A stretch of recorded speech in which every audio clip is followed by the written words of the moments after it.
I love being out and about with my adventure cats, and I like to think I've learned quite a bit over my first few years with my adventure cats. So I thought I'd share some top tips if you're looking at getting out with your little feline adventurer.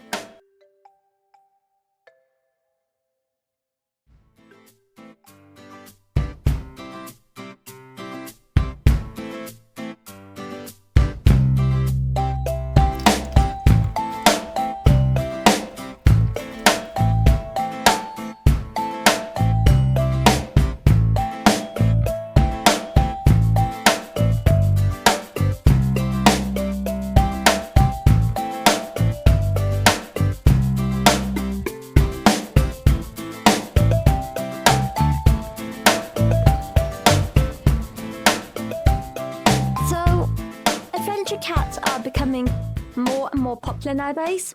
So this is when, instead of letting your cat just wander around on their own outside, or just keeping them as indoor cats, you take them out on a harness and a lead, a bit like you take a dog out. Although there are some real differences which we're going to discuss in this video. But it can be hard to know where to start about how you actually go from turning your indoor or free roam feline friend into an epic little adventurer. So whether you're dreaming of hikes, picnics, road trips, or any sort of adventure with your little cat friend, I'm going to be sharing my 10 top tips for an adventure cat. My first adventure cat is Ebby, and we've been exploring for nearly 2 years now. And I was quite lucky with him. He adapted really well. The first time I took him out was with my 2 dogs. So I think he just followed along with them. But we've certainly learnt a few things over the years. My second adventure cat, Cleo, who's currently snuggled up asleep, I got about a year ago. And again, she adapted really well. So I've been really lucky with my 2. And we've had amazing times exploring. But it can be hard to know where to start. From gear and training to safety and enrichment, there's so much to learn and to do. So here are my top tips to keep you and your adventure cat safe, confident, and ready to explore together. Adventure awaits, so let's get going.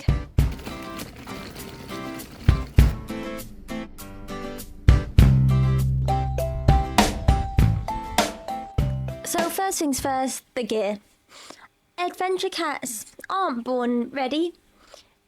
They need to be equipped. The main thing you need is a secure, escape-proof harness. Cats are basically furry or non-furry. Little Houdinis. A well-fitted, escape-proof harness is the #1 essential.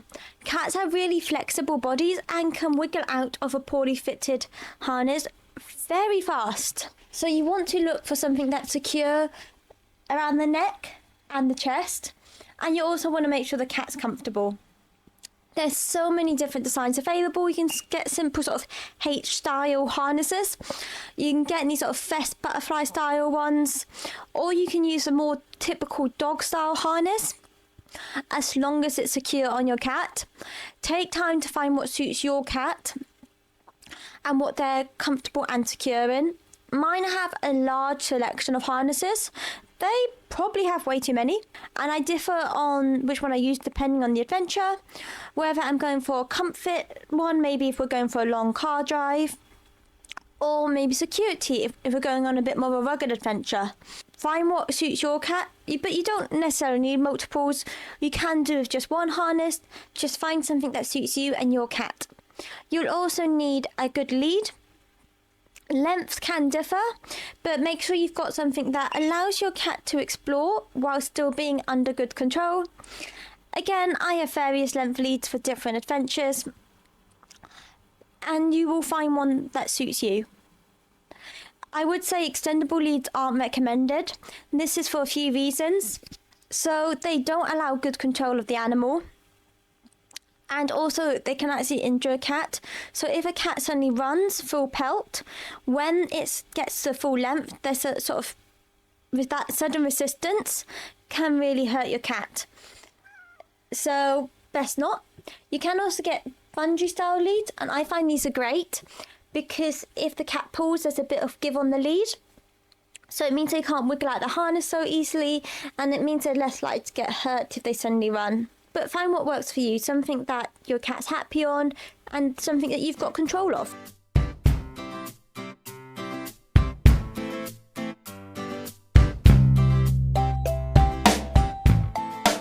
So it can be really easy to get a bit ahead of yourself, get really eager and just take your cat out straight away. But before your cat even step paws outside, get them used to their harness indoors. Start with a few minutes and build it up. Pop the harness on and then distract them with treats or toys. Playtime, so the harness becomes a signal for fun. So what you want is for your cat not to see the harness as a restraint, but as a signal that they're then going to have something fun happen. Cats are really smart and they can learn really quickly. So just teach your cat that the harness means fun. The amount of time this takes will vary from cat to cat, but just make sure your cat is fully comfortable in the harness before stepping outside.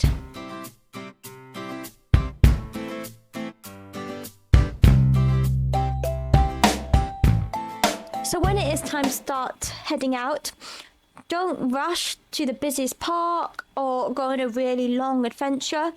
Start small and start in a safe, quiet space. If you can, a back garden, a balcony or secure place is fantastic.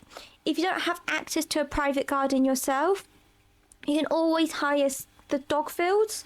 If you can private hire one of them, so it's just you and your cat, these can be great areas. Or just find a quiet space away from most people. Your cat's first steps outside might be quite cautious. They might be going very slow, sniffing, crouching, or just sitting still, looking around. Let them take it at their pace. This is normal. This is basically a confidence building exercise. Once they're comfortable, you can try going for short walks or busier environments. Just slowly build it up.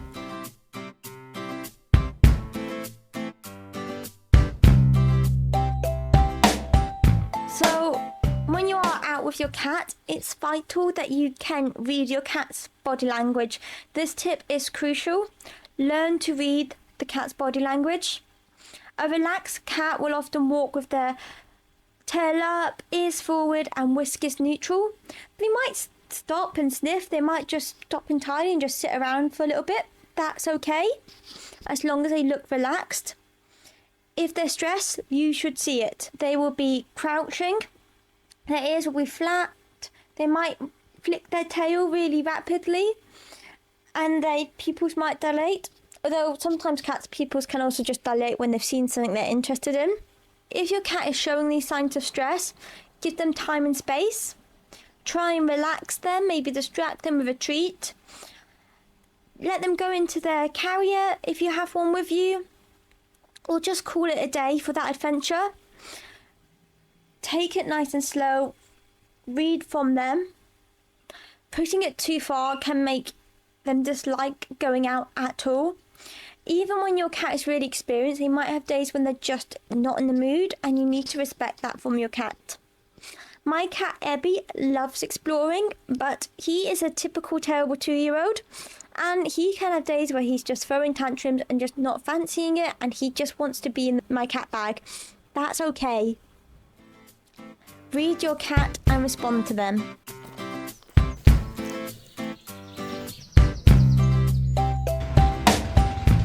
Even if your cat is really confident and happy outside, they can easily get overwhelmed or the situation might become unsafe for them. So always bring a safe space for them. A cat backpack, a carrier, a stroller, a wagon, anything like that. Just a separate space where if they get tired, spooked, or just need a break, they can get into. You know, carriers are really handy for any sudden situations as well, like nearby dogs or unexpected noises. They can help you control your cat as well. My cat Ebenezer loves adventuring, but he also sometimes just loves riding in the backpack. So he'll often just jump up on himself, and he's very happy in there. He will be sticking his head out, looking around, but he likes to know he's got that safe space available. There's also been times where I've spotted large dogs around, and although my cats are great with dogs, you never know how other dogs are going to react to them. So it means I can quickly put my cats away and keep them safe. Having a carrier will help keep your cat feeling safe and keep them physically safe as well. Some cats will also just prefer being in the carrier to walking around. Cats can still enjoy and experience the outside world in their carrier. It just makes them feel safer.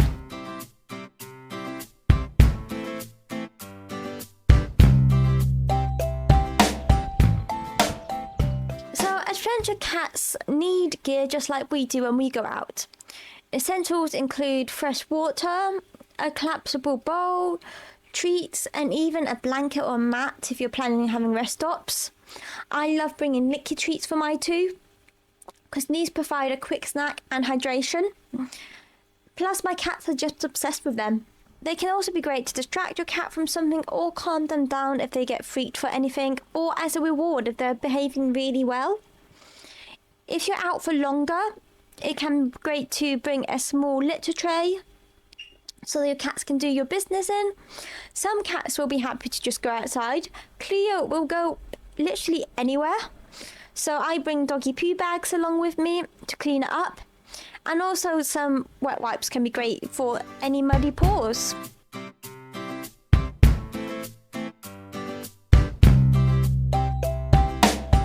Something I've mentioned a few times in this video is ensuring the safety of your adventure cat, and safety needs to be first, and safety is everything. So always make sure your cat is microchipped. In the UK, it's law for them to be microchipped. I don't know about other countries, but microchipping just means that if they do get lost, you're more likely to be reunited with them. You can also use a collar and ID tag, or I use a little smart tag on them so I can track them. You can also get GPS ones. It's whatever works for you and your cat. Although I've said about the importance of having a secure harness and a secure carrier, there's always a risk of them getting away. So all of these things just mean you're more likely to be reunited with your little kitty. Also, just keep them away from really busy roads or unknown animals and toxic plants. Whenever I'm out with my cats, I'm constantly keeping an eye out for any potential dangers, including dogs who might run or chase your cats. People with dogs aren't generally expecting people with cats, and although they should have their dog under control, it is also your responsibility to keep your cat safe. Always be on the lookout and know how you're going to respond to those situations. Also, check the weather. If it's really hot or really cold, then this isn't safe for cats and you won't enjoy the adventure. Adventuring should never put the cat at risk.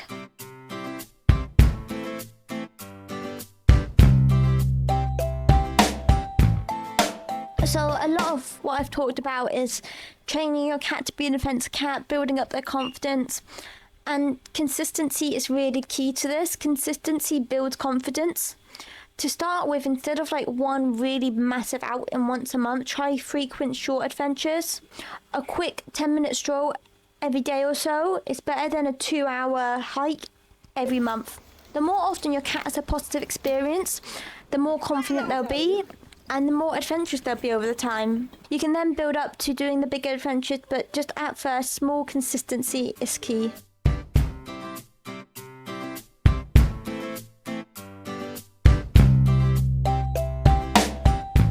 It's also really important to remember why you're doing this for your cat.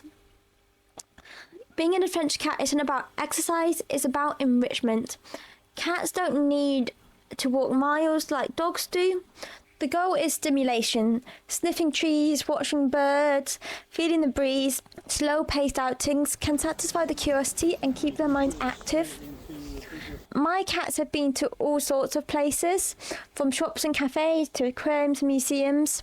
Find places where the animal is stimulated and interested, rather than simply stretching their paws.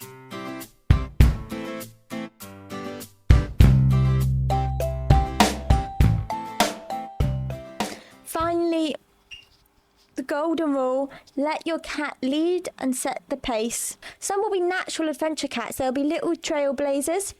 Others will just enjoy lounging in the sun while you sit beside them.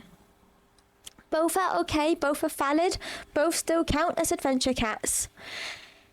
My two cats, Ebby and Cleo, are both very different adventure cats. Ebby has much more of an inquisitive nature. He's into everything. He loves climbing and getting into all the nooks and crannies. But he also has days where he's just not into it and just wants to ride in the backpack. He is very temperamental and you have to just do what Ebby wants. Cleo, on the other hand, is much more laid back.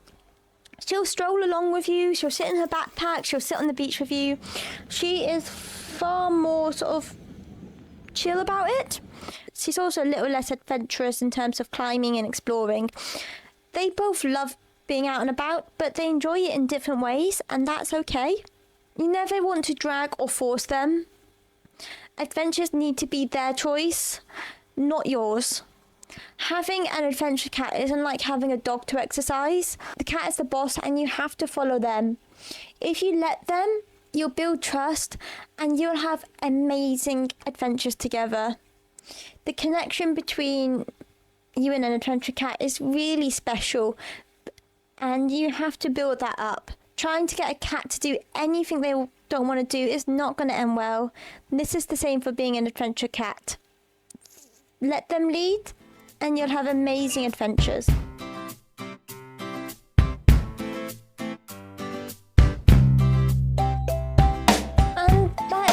So these are just my top 10 tips for raising a strong, confident adventure cat.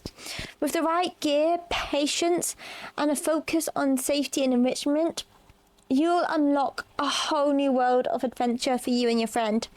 Together, you'll have an amazing time. If you found this helpful, give that like button a little paw tap. And subscribe for more cat adventures. If you want inspiration for your cat's adventures, check out my monthly adventure cat vlogs. For me, Ebby and Cleo share all our adventures. Subscribe to see all of them. And if you like, drop a comment on what your favourite adventure cat tips are or what you'd like to be doing with your cat. And we look forward to seeing you out and about. Bye.